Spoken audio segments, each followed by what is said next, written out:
واش عمرك فكرتي شنو هي الحاجة اللي غادي تندم عليها من بعد 10 سنين من دابا؟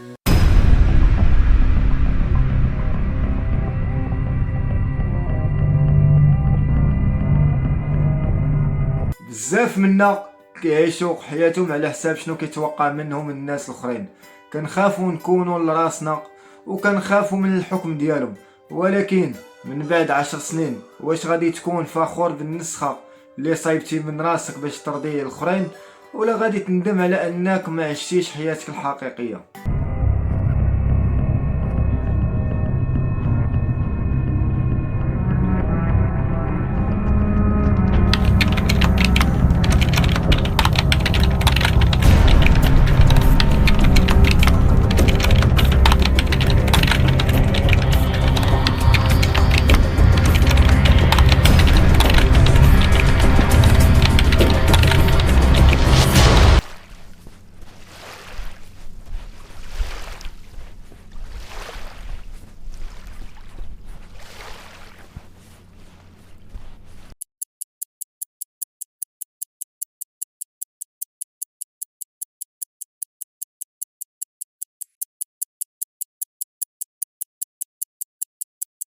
كنقولوا ديما خاصني نخدم كتر، خاصني ننجح كتر، وكنساو ان الحياة ماشي غير خدمة.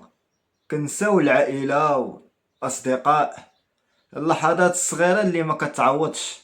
واش من بعد 10 سنين غادي تقول يا ريتني قضيت وقت كتير مع احبابي، ولا غادي تكون فخور بالفلوس اللي جمعتي والنجاح اللي حققتي على حساب سعادتك الشخصية؟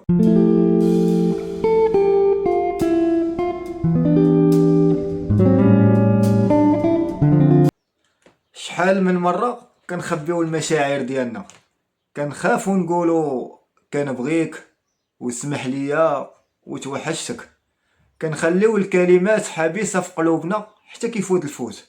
من بعد 10 سنين واش غادي تندم على الكلمات اللي ما قلتيهاش، على الفرص اللي ضيعتيها باش تقرب من الناس اللي كيهموك؟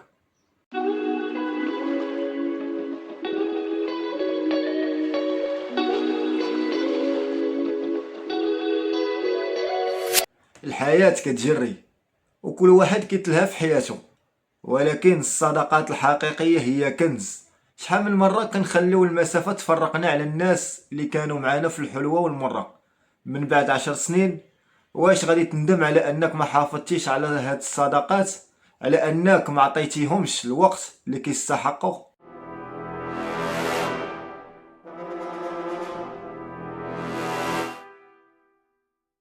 السعادة اختيار، ماشي شي حاجة كتجي بوحدها. شحال من مرة كنخليو الخوف والقلق وحتى الافكار السلبية تحرمنا من اننا نكونوا فرحانين. كنقولوا حتى ندير هادي عاد نفرح، حتى نوصل لهاديك عاد نكون سعيد. ولكن السعادة هي اللحظة اللي كنعيشوها دابا.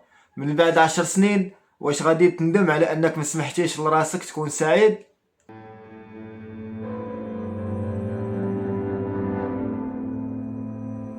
الندم إحساس صعيب، ولكن نقدروا نتجنبوه. اليوم عندك الفرصة باش تاخد قرارات تخليك فخور بنفسك. من بعد 10 سنين عيش حياتك الحقيقية، عبر على مشاعرك، حافظ على أحبابك، واسمح لراسك تكون سعيد، حيث الحياة كدوز مرة واحدة وما كاينش زر الرجوع للوراء.